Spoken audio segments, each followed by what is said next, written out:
नमस्कार, मैं पवन केसवानी। राष्ट्रबोध के जनमंच में आपका स्वागत है। आज यह जनमंच एक खास विषय पर आपसे चर्चा कर रहा है। रायपुर सहित तमाम छत्तीसगढ़ लॉकडाउन की चपेट में आ रहा है। कोरोना संक्रमण के बीच राजधानी रायपुर में धारा 144 लगी है। इसी 144 धारा के बीच वो हुआ जिसे किसी को उम्मीद नहीं थी। छत्तीसगढ़ की राजधानी रायपुर का हृदय स्थल जयस्तंभ चौक, यहाँ से मौदापारा मस्जिद और मोमिनपारा, संजय नगर, तमाम ऐसे इलाके हैं जहाँ पे यूपी के महंत यति नरसिंहानंद सरस्वती जी की पोस्टर की प्रदर्शनी कुछ इस तरह से की गई, जिसे मैं आपको दिखा रहा हूँ। ये पोस्टर बकायदा सड़क में चस्पा किए गए थे, सड़क जहां से गाड़ियां चलती है, और पोस्टर में क्रॉस का निशान भी लगाया गया था। मैं आपको बता दूं, ये भगवाधारी जो महंत हैं, इनके विरुद्ध 51 लाख का फतवा जारी किया गया था। कोई इनका सर कलम करेगा तो 51 लाख का इनाम घोषित किया गया था। हालांकि वह फतवा जारी करने वाला मेरठ में गिरफ्तार भी हो गया। लेकिन मैं थोड़ा इसकी पृष्ठभूमि में बता दूं कि आखिर ऐसी स्थिति क्यों निर्मित हुई। दरअसल स्वामी जी चर्चा में तब आए जब उन्होंने अपने मंदिर के भीतर किसी मुस्लिम लड़के को पकड़ा और उसकी पिटाई की, कथित रूप से जो पिटाई का एक वीडियो आया, जब महंत जी की ओर से कहा गया कि यहाँ लगातार चोरियां हो रही थी मंदिर में, और मंदिर के बाहर भी नल लगा हुआ था। जो लड़का पानी पीने का बहाने की बात कर रहा है, वो पानी बाहर भी पी सकता था, और रोड के उस पार यानी मंदिर के सामने जो रोड है वहाँ भी नल लगा था। इस तरह का जब विषय सोशल मीडिया के माध्यम से आया तो बड़ी संख्या में लोगों ने अपना इसमें पक्ष रखा और अपनी अपनी बातें रखी। इसके बाद कथित रूप से महंत नरसिंहानंद सरस्वती जी की ओर से पैगंबर जी के विषय में कोई बात रखी गई, जिसे मुस्लिम समुदाय के लोगों को अच्छा नहीं लगा, नागवार गुजरा और फतवा जारी कर दिया गया। इन्हीं नरसिंहानंद सरस्वती जी की तस्वीर यहाँ रायपुर में लगाई गई है। रायपुर छत्तीसगढ़ का वह स्थल है, छत्तीसगढ़ की शांत फिजा में इस तरह से सांप्रदायिकता का जहर घोलने का काम जो भी कर रहा है, इस जनमंच के माध्यम से हम इसका पुरजोर विरोध करते हैं और ये आगाह कर देना चाहते हैं कि किसी की हत्या करने का समर्थन करने वाला भी उतना ही दोषी है। छत्तीसगढ़ की फिजा शांत समझी जाती है। यहाँ की संस्कृति इस बात की इजाज़त नहीं देती कि सांप्रदायिक उन्माद फैलाया जाए और कोई भगवाधारी महंत इस ढंग से सड़कों में उसकी फोटो को चस्पा किया जाए, और जिनके विरुद्ध मौत का फरमान जारी हुआ हो, उस मौत के फरमान का समर्थन करते हुए इस ढंग से पोस्टर को लगाना कहीं से भी किसी भी सूरत में उचित नहीं लगता। और ऐसा करने वाले सांप्रदायिकता की जहर घोलने का काम कर रहे हैं। हम इस जनमंच के माध्यम से ऐसे लोगों का विरोध करते हैं, और ऐसी तस्वीर पहले कभी नहीं देखी गई। छत्तीसगढ़ में लोग सब मिलजुल के रहते हैं। इस तरह से धार्मिक उन्माद भड़काने का काम न केवल रायपुर, धमतरी और आसपास के तमाम इलाकों में हुआ है, और यह तब हुआ जब कोरोना संक्रमण के बीच लोग जूझ रहे हैं। धारा 144 लगी है। धारा 144 के बावजूद आखिर कैसे लोगों ने इस पोस्टर को चस्पा किया? क्यों इसके विरुद्ध शासन प्रशासन कार्रवाई नहीं कर रहा? क्यों शासन इसे संज्ञान में नहीं ले रहा? यह भी एक विचारणीय प्रश्न है। फिलहाल इस विषय पर लोगों की क्या राय है वो भी मैं आपको सुना रहा हूँ। छत्तीसगढ़ के राजधानी रायपुर में लगातार देखने को मिल रहा है कि हिंदू समाज के संत यति नरसिम्हा सरस्वती जी का जो पोस्टर जिस तरीके से एक विशेष समुदाय द्वारा लगाया जा रहा है, मस्जिदों के बाहर, रोडों पे, आम जनमानस उसको खून के जा रहा है, यह हिंदू समाज का एक बहुत बड़ा अपमान है।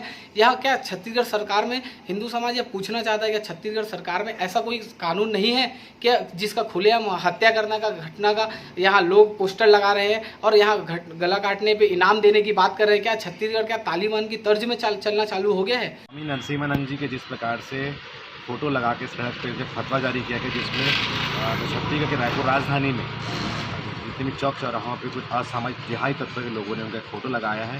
पुत्र स्वामी नरसिंहानंद जी के साथ में है। धर्म की जय हो, अधर्म का नाश हो।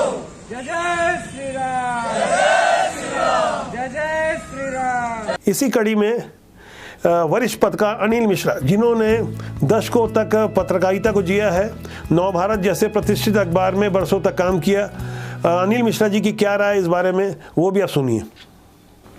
यूपी में एक हिंदू संत के विरुद्ध जो फतवा जारी हुआ है, उसे लेकर राजधानी रायपुर में जो पोस्टर चस्पा किए गए हैं वह निश्चित ही बहुत ही चिंतनीय और छत्तीसगढ़ के लिए अच्छी खबर नहीं है। छत्तीसगढ़ में धार्मिक उन्माद फैलाने की कोशिश है।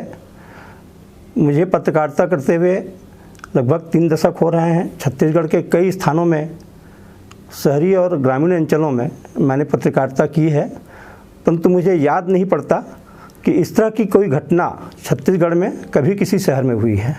राज्य शासन और पुलिस प्रशासन के लिए यह एक चुनौतीपूर्ण घटना है। इस मामले के पीछे कुछ अतिवादी संगठन हो सकते हैं। ऐसे तत्वों की पहचान कर उनके खिलाफ कड़ी से कड़ी कार्रवाई होनी चाहिए। वैसे भी छत्तीसगढ़ शांति का टापू माना जाता रहा है। यहाँ कभी सांप्रदायिक उन्माद की कहीं कोई घटना, बड़ी घटना सामने नहीं आई है। छत्तीसगढ़ के सांप्रदायिक माहौल को जो बिगाड़ने की कोशिश हो रही है, उसकी जितनी भी निंदा की जाए कम है। आप समझ सकते हैं, कोरोना संक्रमण काल में लोगों को उत्पात सूझ रहा है। यह वो लोग हैं जो समाज और देश को तोड़ने का काम करते हैं। इनसे हमें सावधान रहना होगा। एक तरफ वुहान से निकला हुआ कोरोना पूरे विश्व को अपनी जद में ले लिया, और दूसरी तरफ भारत में इसकी शुरुआत दिल्ली के तबलीगी जमात से हुई, और इसे लेकर भी काफ़ी तरह की चर्चा हुई। सांप्रदायिक रंग देने की बात हुई कि लोग कह रहे थे कि इसे इस ढंग से नहीं देखना चाहिए, तब भी विवाद हुआ। जिस वक्त कोरोना संक्रमण के कारण पूरी मानवता खतरे में पड़ी हुई है, लोग एकजुट होकर एक दूसरे की मदद कर रहे हैं, ऐसे समय में भी लोगों को उत्पात और उन्माद सूझ रहा है। यह भी विचारणीय प्रश्न है। आज हमने तय किया है कि कोरोना को लेकर कोई नेगेटिव स्टोरी या पैनिक क्रिएट करने का काम हमारी ओर से नहीं होगा, और हम कोशिश करेंगे कि कोरोना की जंग हम कैसे जीते, इस पर हम आपको आगाह करें, जागृत करें। हमारी एक दर्शक लता शिर्के, इनका एक आग्रह था कि इस तरह की खबरों से समाज में और डर और भय का माहौल उत्पन्न होता है। हम दर्शक लता शिर्के जी की भावना का सम्मान करते हुए इस बात की तसल्ली दिलवाते हैं कि समाज में कोरोना ठीक वैसे ही है जैसे कभी टीबी और हैजा फैला था, और उस समय चिकित्सा सुविधाएं इतनी समृद्ध नहीं थी, और ना ही सोशल मीडिया का दौर था कि इस तरह लोगों को और पैनिक क्रिएट करे। आप भी अपने आप को जागरूक रखें। कोरोना भी एक अंधेरी रात की तरह है जो कि नई सुबह के साथ छट जाएगा। कोई भी समय स्थायी नहीं होता, बुरा समय, धीरे धीरे कोरोना का काल भी निकल जाएगा। तमाम तरह की स्टोरी हमारे पास आ रही है, इसे हम लगातार दिखा रहे हैं, शासन और सिस्टम को आगाह करने की कोशिश कर रहे हैं, लेकिन लगता नहीं कि अभी ये समय है। जो होना था वो हो चुका है। अब कैसे इससे बचा जाए, कैसे बेहतर ज़िंदगी के साथ, खुशहाली के साथ अपने परिवार का ख्याल रखें, हम खुश रहें, स्वस्थ रहें। जनमंच का ये विषय आज आपको जागृत करने के लिए है। राष्ट्रबोध के इस जनमंच में आज इतना ही। नमस्कार।